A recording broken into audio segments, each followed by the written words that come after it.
Hey there, we're Shannon and Jerry Arner, your hosts of the Arner Adventures podcast. We're a minimalist couple driven by intentional living and adventure. Burned out from the 24/7 grind of running our business, we traded the hustle and the bustle for something more meaningful. We parted ways with most of our belongings and moved to the coast. Listen along as we chat about life's challenges, share inspiring stories of those who have taken big leaps to live a life outside of the norm, and help you live with more intention and less physical and mental clutter. Each episode is a step toward doing and being just a little bit better for ourselves and the world around us. Life's an adventure after all. Join us for the ride. It's the Arner Adventures podcast. Hello, everyone. I'm Shannon. And I'm Jerry. And we are back for episode 152 of the Arner Adventures podcast. Oh, yeah. They're just adding up, aren't they? They really are. They are. That's what happens each week when you do one. It adds up. Yeah. That number just climbs every week. Right. They sure do. They sure do. Well, we are kind of on the brink of the holiday season. Yeah. And when this drops, we will be just a little bit ahead of Thanksgiving.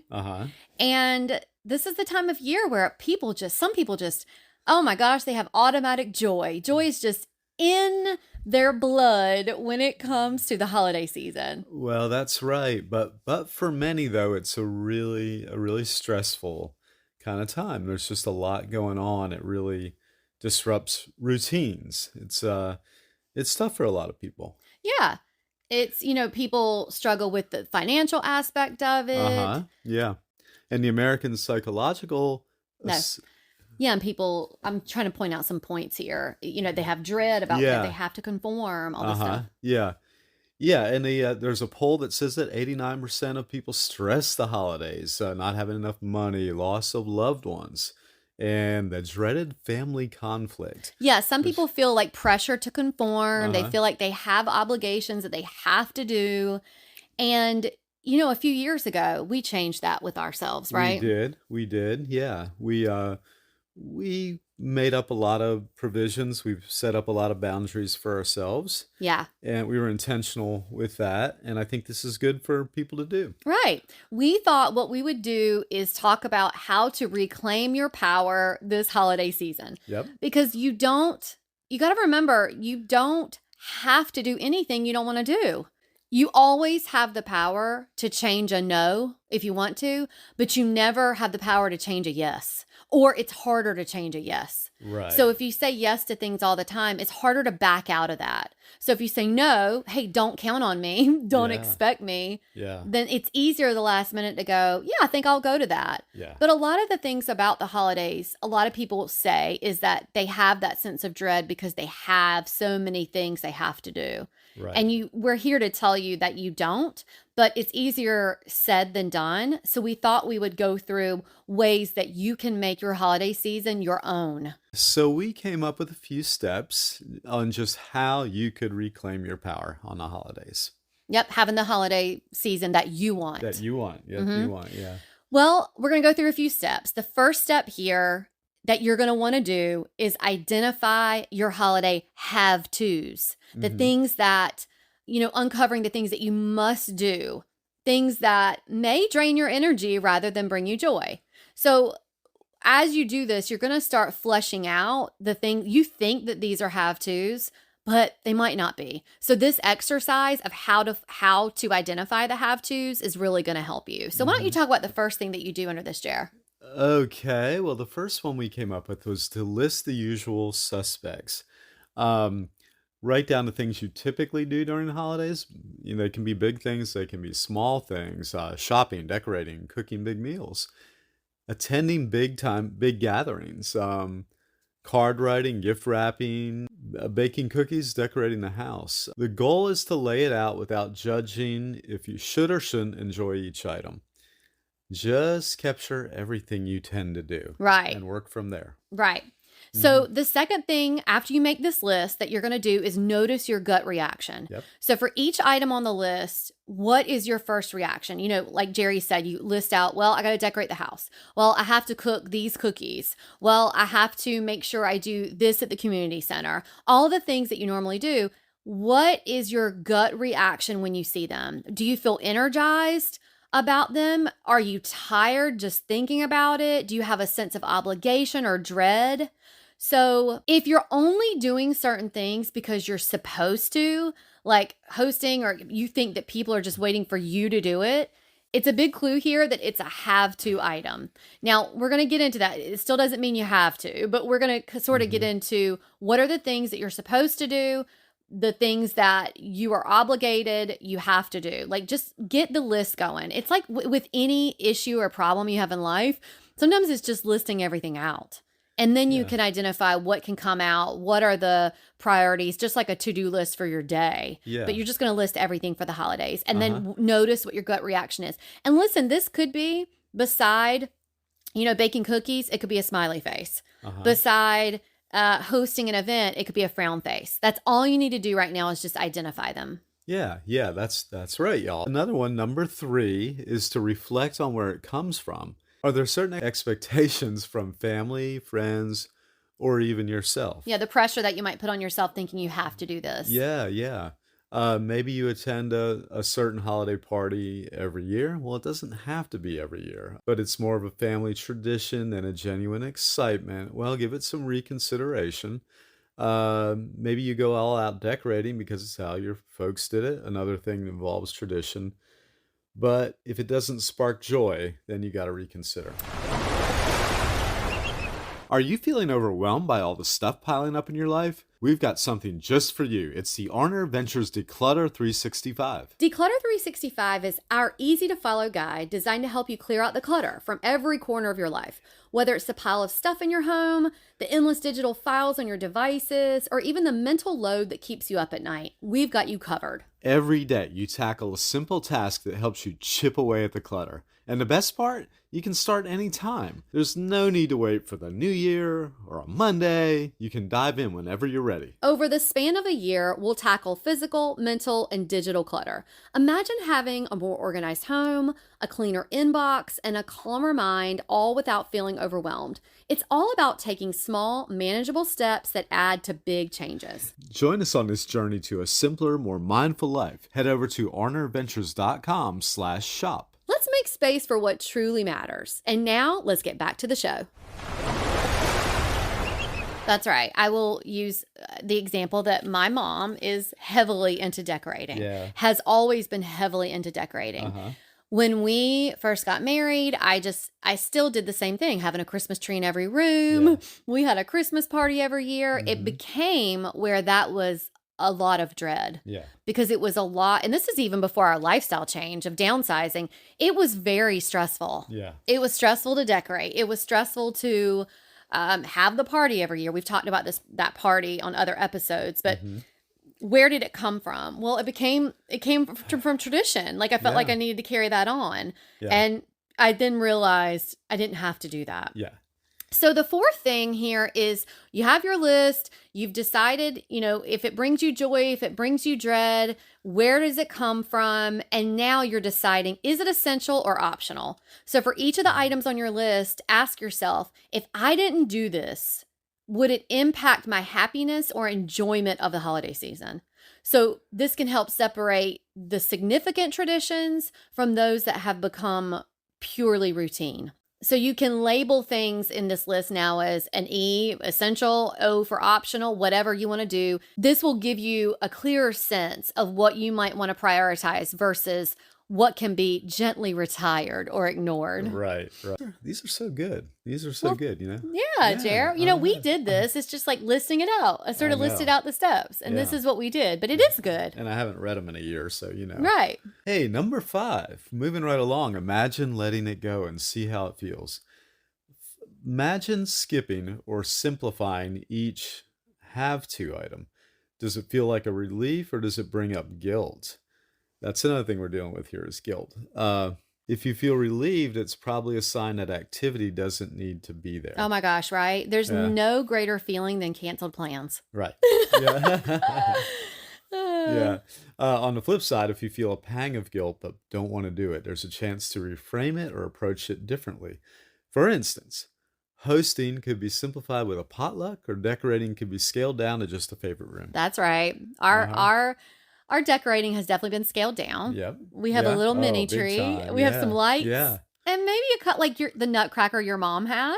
Yeah, that gave yeah, you, but yeah. that's kind of it. And we actually Uh-huh. enjoy the holiday season a lot more. I think so. I think so. Yeah, it's Mm-hmm. we get down to the more meaningful things, I think, and Yeah. not all the hustle bustle. So now the next section of what you want to do by reclaiming your power this holiday season is shifting to a want to mindset. Yep. So we have some steps underneath this of how to shift and reframe your holiday activities to focus on what is bringing you joy, not what just you feel obligated to do. Now, listen, in all of this, we understand it is more difficult to tell family and friends when you've done something every year that you're just not going to do it this year. But we'll talk Yeah. about how to do that in a little bit. Mm-hmm. But here is what you can do to make the change, reclaim your power this holiday season. Uh-huh. So, the first thing you're going to want to do is start with your want to list. So, while we made a list of all the things that you feel like you have to do, now separate it, make a list of all the things that genuinely excite you about the holidays. It could be things as simple as listening to holiday music. You get excited because now you can watch Hallmark starting Halloween through December 31st. Right. Those situations where you can gather with close friends for a Uh-huh. low key evening. Get specific. Focus on what brings you joy. It helps to clarify what you actually look forward to so you can prioritize it. That's right. Number 2, reframe have to activities as opportunities or let them go. For the items that are necessary or unavoidable, like certain family gatherings, reframe them as want to opportunities. For instance, instead of thinking, I have to go to this family dinner, reframe it as I want to see my family and can make it enjoyable by staying for a limited time. That's right. Yeah. I will tell you, we no longer go to family gatherings if it was not a situation where we wanted to see that family, right? Yeah. If I want to see a certain family member or certain parts of my family or certain people, then I'm going to make sure I set aside the time to do it. Yeah. If you are dreading going to see your family, don't do it. Just say, hey, after the new year, I'm going to come see you. But right now, if you cannot say I want to see my family, then just skip over this. You're not going to do it, okay? Yeah. We're giving you the permission right now. You don't have to do it.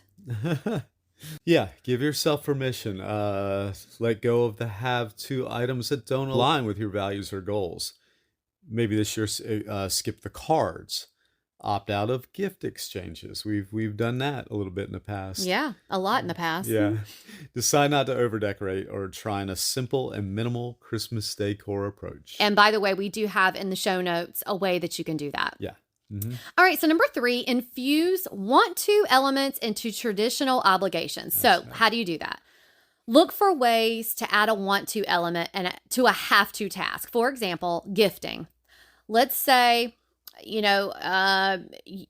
have family that does this where there's a lot of gifting. Instead of feeling pressured to buy gifts for everyone, maybe you focus on meaningful gifts for just a few people or given an experiential gift. Maybe it's, hey guys, I think this year, instead of buying gifts, let's all get together at this place. Yeah. Or, create a plan. We also have in the show notes minimalist gift ideas. Mm-hmm. These are really great. Some of them are, you don't even have to spend money. It's just a great way to change things up. And you don't have a sense of, oh my God, I have to spend all of this money. If it's decorating, full on decorating is a chore, simplify it. Have just a few areas in your home or, 1 or 2 things. Create a cozy vibe without all the hassle. We tend to have, like in our house, we talked about this mini tree that we have. Yeah. I feel like when we have the mini tree and we light candles around the house, we watch Hallmark, it makes for such a cozier environment. Yes. Yes. You don't have to have the Hallmark Christmas vibe where there's a wreath on every blank space on your wall. Yeah. Watch it on TV. Don't actually do it. Right. And then the third thing under this is, if you're hosting, a way to downsize this or downscale it is rather than a big formal meal, like Jerry said, have a cozy potluck or, hey, everybody bring their favorite dish. Have something that's more authentic and less stressful. Yeah. And Say bye-bye to obligations. Bye Bye-bye bye. obligations. Bye bye. Don't let the door hit you on the way out. That's right. If there's anything we know it's a struggle, it's the need to create and stick to boundaries. Yes. We've both had our problems there. Mm-hmm. There really is no time like the present to make your boundaries known. Start with yourself. What boundaries do you need to set up to be your best self? And tell the people in your life what they are. Yes. Yeah. All right. So when you're creating this list of the things that have to, you want to, all of these things, it's going to be a lot of setting up boundaries. Yeah. What are your non-negotiables? Right. Working on knowing exactly what lines are not to be crossed is the biggest step in setting up your boundaries. That's right. Yeah. So how can you handle something where there's a certain family member that's expecting you to do these certain events? Well, hey, Aunt Sally, I don't have the mental capacity to handle Thanksgiving. You don't have to make it about her. But, if everybody gets together at Aunt Sally's house, you can just tell her, hey, Aunt Sally, it's a lot for me to get together at your house with everybody. I have set up a boundary for myself that I'm no longer going to attend events that cause me stress and that don't bring me joy. Yeah. But hey, it's nothing against you. It's just a lot for me. Yeah. So I'm going to swing by later to see you, or maybe we can go out and grab a meal.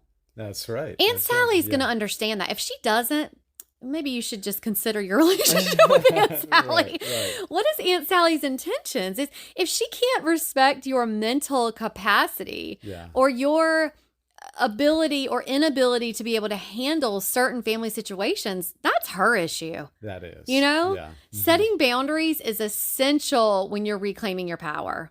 Yeah. Make a list of your favorite traditions or the new ones. Reflect on favorites is number one. Think back on past holiday memories and list the traditions that truly felt special.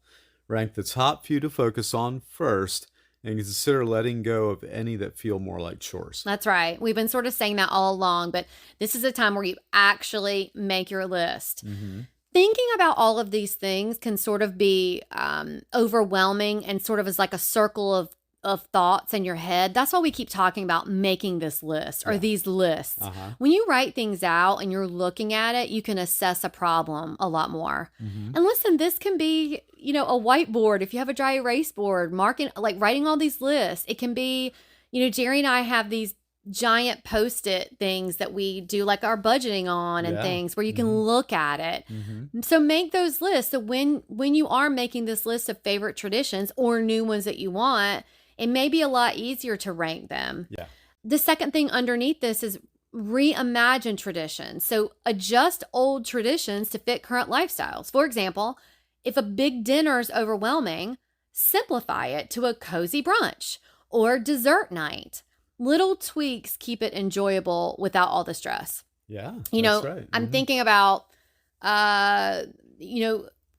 when I have family that is divorced, right? My mom and dad are divorced. So we have separate Christmases. It used to be so much. Yes. But what we decided, and it's all for my dad, it's at my sister's house. So what we did and we decided to do a few years ago is, first of all, don't do it on the day of the holiday. But what we do now is we get takeout from an Italian restaurant. Yeah. And we bring it to my sister's house. Everybody sort of chips in. We usually bring some cookies that we make. Yeah. And my sister handles picking up the food. My dad pays for it. But that is so much less stressful than when we all used to get together and cook and it was fitting it in on Christmas and all of these things. It's just reimagine the traditions that you have. Yeah, that's right. Number 3, start fresh traditions. I like that. Brainstorm new traditions like a holiday movie night or quiet weekend getaway. Remember last year when we did our Thanksgiving away? Yeah. Me, you, and Betty. Yeah. And we got the tiny cabin at the mountains. Yes. And it was so great. It was nice. It is something that I am so thankful for that we did, especially with Betty. Yeah. But oh my gosh, it just made us realize, getting together with family doesn't have to be the priority on certain days. So we also decided that since we get together with all these family members and see them around Christmas, then we weren't going to do both things. Right, right. Why is it that we all get together on Thanksgiving and then a month later we're all rushing to do it again? Like, it's sort Yeah, of weird when you think about it it. kind of is. It's a lot. It's a lot. It's a lot. Yeah. Practice gratitude. See if you can reflect on what truly matters. Being thankful doesn't have to start in November. Right. You can do it year round. Mm-hmm. A few years ago, we also started the tradition of driving to see Christmas lights on Harker's Island. Yep.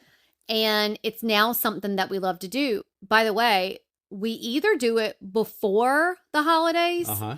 or we have done it after the holidays, like on the 26th Yeah. or the 27th, to sort of extend our holidays a bit. That's right. And That's it's right. always been really nice. Yeah, number 4 is add a personal tradition. That's pretty neat. I think we've come up with a few. Yeah, we've definitely come up with a few of those. Include at least one tradition just for you, like enjoying a favorite holiday drink, a yoga session on the beach, or a peaceful morning walk. Solo traditions add a layer of personal joy to the season. Great way of honoring how important your personal space is just for you. That's right. Yeah. There's really nothing more impactful for your mental health and for your just own self-care practices Yeah. as putting yourself first when you're Uh-huh. reclaiming your power. Yeah, that's right. And That's right. it's not selfish. You Mhm. really have to fill your cup. You have Yeah. to. Yeah. And if it's, I think one of the, while Jerry and I love to do things together, Mhm. I do this year round about my morning walks. I love my morning walk of having that time for myself Yeah. and being able to have that daily tradition. Mhm. But you can make it where you're just getting by yourself, like Jerry said, a yoga session on the beach or whatever it is for you. Just set a personal tradition just for you. Yeah, yeah, and your mental health matters. The holidays can be difficult for many. Remember to control the things you can control. Your mental health is essential and should not be a bargaining chip at the holidays. It's important that we care for ourselves as much as we do for others. Remember, you hold the power to make this holiday season whatever you want it to be. Hmm. And I just think the first step in all of this, all these steps, all the lists we talked about, really is putting your mental health first. That's right. Especially if you're someone, when Jerry and I owned our own business, we could not do holidays because the holiday season is when we were our busiest. Oh, that's right. And Yeah. I remember before we set the boundaries, we were not going to do it. On these days, we were working, going to see all these clients, and fitting in all of the stops. Right. And I remember dreading the holidays. Yes. And finally, Oh. we decided we were just going to tell our family, I'm sorry, we cannot do the holidays. Mhm. We will get together after January 1st, and then we will have holidays. Yeah. And that's what we did. That's what we did. Yeah. And guess what? No one disowned us. No one was like, I cannot believe you're doing this to us. Yeah.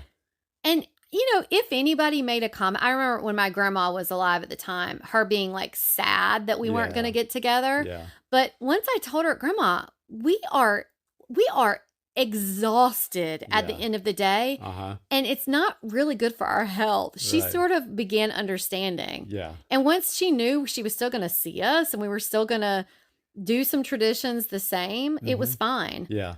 I used to get together with her and my aunt like before the holidays and make peanut brittle. Yeah. That's And right. it was, as long as I kept some traditions, she Mhm. was fine. Yeah. And people will be more understanding than you think they're going to be. Yeah.